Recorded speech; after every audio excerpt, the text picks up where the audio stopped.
स्वागत। आज के डीप डाइव में हम सदियों पुरानी बुद्धिमत्ता के एक छोटे से लेकिन बहुत ही पावरफुल कैप्सूल को खोल रहे हैं। हमारे पास स्रोत है रहीम का एक जाना माना दोहा और मिशन है इसमें जो ज्ञान छिपा है उसे आज के भागदौड़ भरी जिंदगी के लिए रेलेवेंट बनाना, समझना कि ये आज भी हमें क्या सिखा सकता है। तो दोहा ये है, रहमन जो नर शिक्षा और अनुभव से ज्ञान पावे, सत्य भक्ति धैर्य से जीवन सफल बनावे। पहली पंक्ति ज्ञान पाने के तरीके बताती है, शिक्षा और अनुभव। सुनने में तो ये बड़ा सीधा लगता है, पर क्या इसका संतुलन आज बदल गया है? क्या कहते हैं? हाँ, ये बहुत ही महत्वपूर्ण सवाल उठाया आपने। देखिए, शिक्षा मतलब वो जो हम किताबों से, गुरुओं से या आजकल कहें तो ऑनलाइन सीखते हैं, और अनुभव वो है खुद करके सीखना, गिरकर उठकर। रहीम कह रहे हैं कि असली ज्ञान वो इन दोनों के मिलने से ही आता है। और दिलचस्प बात यह है कि आज की दुनिया में ना अक्सर जो फॉर्मल शिक्षा है उस पर ज्यादा जोर है, डिग्री को अनुभव से ऊपर शायद। हाँ बिल्कुल, जबकि रहीम का इशारा है कि भाई बिना प्रैक्टिकल अनुभव के सिर्फ किताबी ज्ञान वो अधूरा है। हाँ, और शायद इसका उल्टा भी उतना ही सच है। सिर्फ अनुभव हो बिना किसी थ्योरी के, बिना शिक्षा के, तो हम शायद एक ही दायरे में घूमते रहें। गलतियों से सीखते तो हैं, पर शायद वही गलतियां बार बार करें बिना ये समझे कि कोई बेहतर तरीका भी हो सकता था। बिल्कुल सही। सच्चा ज्ञान वही है जहाँ थ्योरी और प्रैक्टिस मिलते हैं। आप सीखते हैं कि कुछ कैसे करना है, ये हुई शिक्षा। फिर उसे असल में करते हैं, वो है अनुभव। और उस अनुभव से अपनी समझ को और बेहतर बनाते हैं। ये एक साइकिल है जो चलता रहता है। डिजिटल युग ने, देखिए, जानकारी पाना यानी शिक्षा पाना बहुत आसान कर दिया है, इसमें कोई शक नहीं। लेकिन वो जो वास्तविक अनुभव है ना, उसे पाने के तरीके शायद और मुश्किल हो गए हैं या अलग हो गए हैं। ये तो हुई ज्ञान पाने की बात, शिक्षा और अनुभव। अब आते हैं दूसरी पंक्ति पर, जो कहती है कि जीवन को सफल बनाने के लिए 3 चीजें चाहिए, सत्य, भक्ति और धैर्य। सत्य से शुरू करते हैं। क्या ये सिर्फ सच बोलना है या इसका मतलब कुछ और गहरा है? सत्य यहाँ हाँ, सच बोलना तो है ही, पर उससे कहीं ज्यादा है।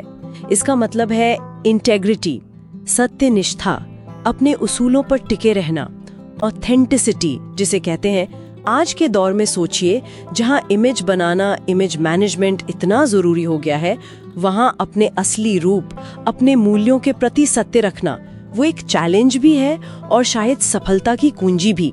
सोचिए ना, क्या लंबे चलने वाले रिश्ते हों या कोई बिजनेस हो, क्या वो बिना भरोसे, बिना सच्चाई के टिक सकता है? मुश्किल है। नहीं, शायद नहीं। अच्छा, अब भक्ति पर आते हैं।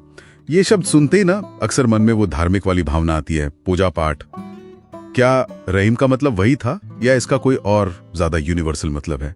डीप डेडिकेशन, गहरी निष्ठा, किसी लक्ष्य के प्रति, किसी हुनर के प्रति, किसी रिश्ते या अपने काम के प्रति पूरी तरह से डूब जाना। जैसे किसी वैज्ञानिक की अपने रिसर्च के लिए भक्ति होती है या किसी आर्टिस्ट की अपनी कला के लिए। ये वो जुनून है, वो कमिटमेंट है जो हमें साधारण से असाधारण की तरफ ले जाता है। किसी भी फील्ड में एक्सेल करने के लिए ये जरूरी है। लेकिन एक सवाल उठता है, क्या इस तरह की जो गहरी भक्ति या डेडिकेशन है, क्या वो कभी कभी जुनून ऑब्सेशन या असंतुलन में नहीं बदल सकती? इसकी कोई लिमिट है? हाँ, ये चिंता बिल्कुल वाजिब है। संतुलन तो देखिए हर चीज में जरूरी है, और शायद यही तीसरा गुण काम आता है, धैर्य। धैर्य यानी सब्र, पेशेंस, खासकर तब जब मुश्किलें आए या नतीजे आने में देर लगे। आज की जो दुनिया है ना, इंस्टेंट ग्रेटिफिकेशन वाली, सब कुछ फटाफट चाहिए, उसमें धैर्य रखना शायद सबसे मुश्किल गुणों में से एक हो गया है। हाँ, ये तो है। हम सब कुछ तुरंत चाहते हैं, फौरन रिजल्ट।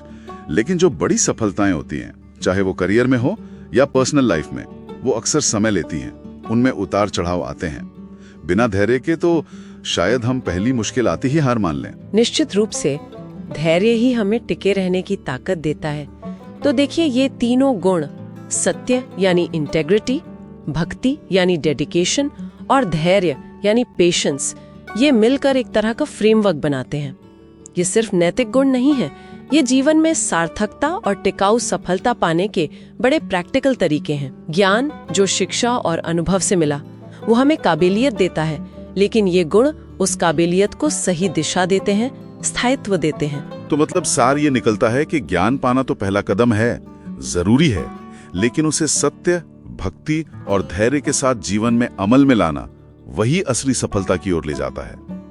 ज्ञान और चरित्र, इन दोनों का मेल ही मायने रखता है। बिल्कुल। और यहाँ एक विचार छोड़ जाते हैं श्रोताओं के लिए, जिस पर वो सोच सकते हैं।